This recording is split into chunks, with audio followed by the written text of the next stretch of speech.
পোনপ্ৰথমে মই আপোনাক সংবাদ বস্তুলৈ ধন্যবাদ জ্ঞাপন কৰিছোঁ। আপোনালোকে আমাক আজি এটা সুযোগ দিছে আমাৰ কথাবোৰ আপোনালোকে সমাজত প্ৰচাৰ কৰিবলৈ।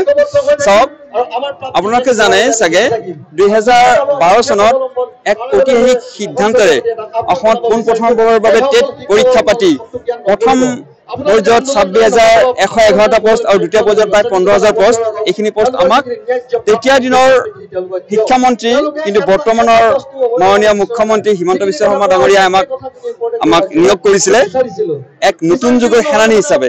যিখিনি সময়ত আমাৰ প্ৰাথমিক যি শিক্ষা আছিলে, প্ৰাথমিক শিক্ষাৰ যিখন নাওখন প্ৰায় ডুবুডুব অৱস্থা পিনে গৈ আছিলে, সেইখিনি সময়ত এই নাওখন উদ্ধাৰ কৰিবলৈ তেখেতে আমাক নিয়োগ কৰিছিলে। তাৰ কাৰণে তেখেতক আমি বহুত ধন্যবাদ জ্ঞাপন কৰিছিলোঁ, তেখেতৰ ওচৰত কৃতজ্ঞতা প্ৰকাশ কৰিছিলোঁ।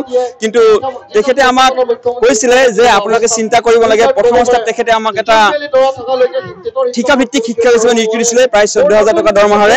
কিন্তু পিছৰ পৰ্যায়ত তেখেতে 2013 চনৰ 1 এপ্ৰিলৰ পৰা আমাক আৰপি মতে অৰ্থাৎ স্কেল পে হোৱা দৰমহা দিব লৈছিলে। তেনেকৈ আমি থাকিলো আৰু যেতিয়া তেখেতে মন্ত্ৰী হৈছিলে তেতিয়াই কৈছিলে যে অতি সোনকালে এইকেইটা পোষ্ট আমি নিয়মীয়াকৰণ কৰিম। তেনেকৈ আমি ৰৈ থাকিলো, কিন্তু বিভিন্ন সময়ত দেখিলো আমাক নিয়মীয়াকৰণ কৰা নাই, কোনো ব্যৱস্থা নললে।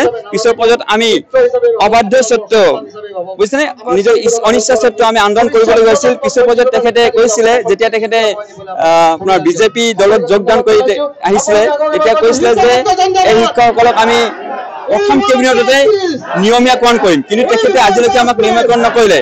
আৰু এতিয়া দেখিছোঁ যোৱা 15 আগষ্ট তাৰিখত পবিত্ৰ তিৰংগাত থাকি মাননীয় আমাৰ মুখ্যমন্ত্ৰী ডাঙৰীয়াই কৈছিলে যে শিক্ষকসকলক নিয়মীয়াকৰণ কৰা হ'ব, তেনেকৈ ক'লে। তাৰপিছত দেখিলোঁ দীপাৱলীৰ দিনাখন 14 নৱেম্বৰ নে কি তাৰিখে আছিলে পাহৰিলোঁ বাৰু, সেইদিনা তেখেতে কৈছিলে শিক্ষামন্ত্ৰী এটা নতুন ভাষণ দিলে, এটা ভাষ্য ৰাখিলে যে শিক্ষকসকলক নিয়মীয়াকৰণ কৰা হ'ব কিন্তু সম্পূৰ্ণ নীতি নিযুক্তি হ'ব। আপোনালোকে এটা চিন্তা কৰক যে যিসকল শিক্ষকে 2012 চনৰ পৰা আজিলৈকে প্ৰায় 11 বছৰ সময় ধৰি নিস্বাৰ্থভাৱে শিক্ষকতা কৰি আছে অসমৰ চহৰে নগৰে গাঁৱে ভূঞে, সেইসকল শিক্ষক আৰু নতুনকৈ নিযুক্তি দিবলৈ ওলাইছে। এইটো কেনেকুৱা বেপাৰ? এই ক্ষেত্ৰত আমি তেখেতক এই কথাত আমি অসন্মত হৈছোঁ, আমি বিৰোধিতা কৰিছোঁ। সদৌ অসম প্ৰাথমিক শিক্ষাভিত্তিক শিক্ষক সমাজে যে আমি কৈছোঁ যে আমাক নতুন নিযুক্তিকৰণৰ প্ৰয়োজন নাই, আমাক লাগে নিয়মীয়াকৰণ। আৰু কোনো পধ্যে নতুন নিয়মীয়াকৰণ কেতিয়াও নতুন নিযুক্তি হ'ব নোৱাৰে। আৰু যেতিয়া তেখেতে আমাক নতুন নিযুক্তি দিবলৈ ওলাইছে তেতিয়া কৈছে যে আগৰ যি তেখেতে আমাৰ শিক্ষকসকলে যি প্ৰাপ্য পাই আছোঁ সেইটো প্ৰাপ্যৰ পৰা বঞ্চিত হ'ব, নতুনকৈহে আমাৰ চাকৰিও নিৰ্ধাৰণ কৰা হ'ব। মানে ক'বলৈ গ'লে আজিৰ পৰা যে আমি প্ৰায় 11 বছৰ কাল শিক্ষকতা তাৰ কোনো মূল্যই নাথাকিল, আমাৰ কোনো চিনিয়ৰিটি বা জ্যেষ্ঠতাৰ কোনো মূল্য নাথাকিল। আজি আমি নতুন হেৰি গৈছোঁ।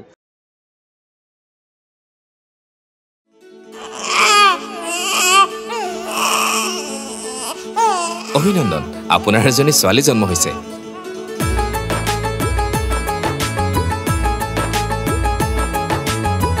লাহি পাহি এজনী পৰি আহিলে ঘৰখন উজলি।